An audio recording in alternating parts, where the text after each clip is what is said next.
My name is Chase Boroff, and I was a part of Group 2 for this speech project. And as a group, we can join together and choose to do climate change.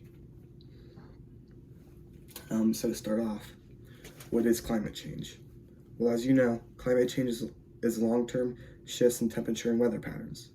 They used to be natural changes, but since the 1800s, climate change has changed to human-caused problems, such as burning gas, oil, and coal, which are all heat-trapping gases.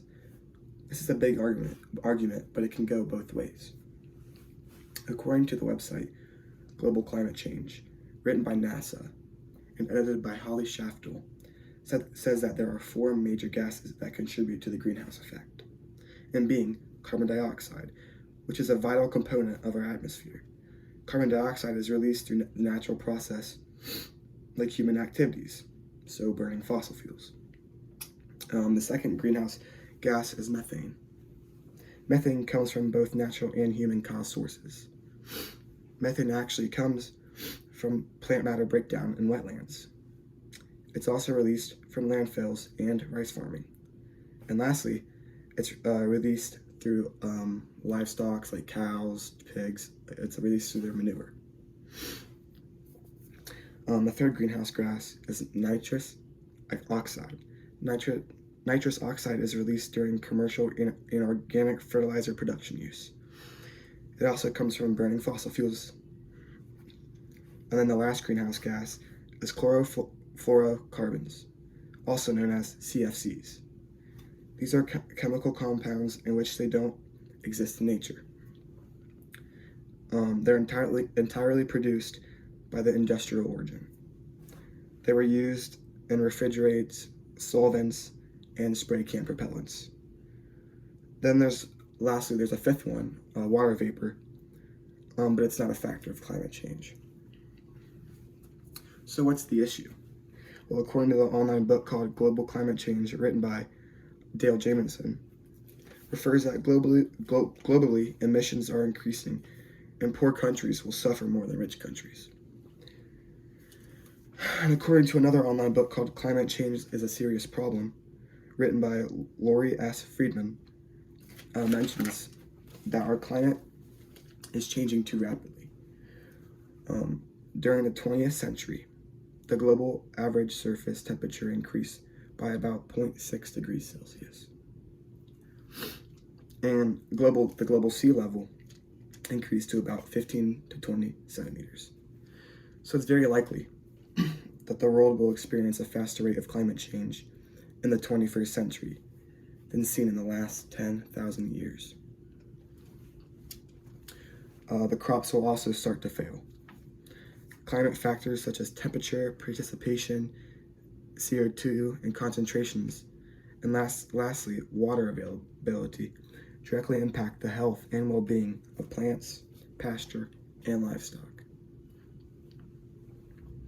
The weather takes upon insects, diseases, and weeds, which will affect agriculture production. If the temps start to rise with the lack of water, the crops won't grow, which means no food for people or livestock. Species will be affected and threatened as well. Rising temperatures, the rising temperatures lower many species survival rates because the lack of food and the less successful reproduction, and interfering with the environment for the native wildlife. How can climate change be controlled? What can you do? Well, according to the online encyclopedia called How Can You Stop Global Warming, written by Melissa Penchak, refers that you can power your home with renewable energy. Go with a company that generates at least half of its power from wind or solar. If not that, then go full solar or wind power, which means installing solar panels to your house or building, company. The most simple way is to not leave things on, just like your lights, your refrigerators, your TVs, your faucets, showers. The simple things like that can and electricity abuse. You can also reduce water waste. It's one of the biggest carbon reducers. It takes a lot of energy to pump, heat, and treat your water. Excuse me. Which means you should take short showers, turn off a tap after brushing your teeth. If one out of every 100 houses were retrofitted with water-efficient fixtures, about 100 million kilowatt hours of electricity would be saved each year. You can drive fuel-efficient vehicles, gas smart cars such as hybrids, which are both gas and electric cars. Or you can go to a fully electric vehicle. Americans altogether will spend $80 billion less at the pump each year if their automotive emissions and cut their automotive emissions in half, which is an insane stat. Lastly, simply reduce, reuse, and recycle. In the US, the average person generates 4.5 pounds of trash every day. And not all of our trash ends up in the landfills either. We recycle or compost more than 1/3 of our trash.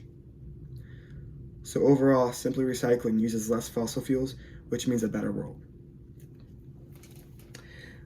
This topic is very big, and I believe as a world, if we as a world come together, the rate of climate change will have a drastic decrease. Thank you.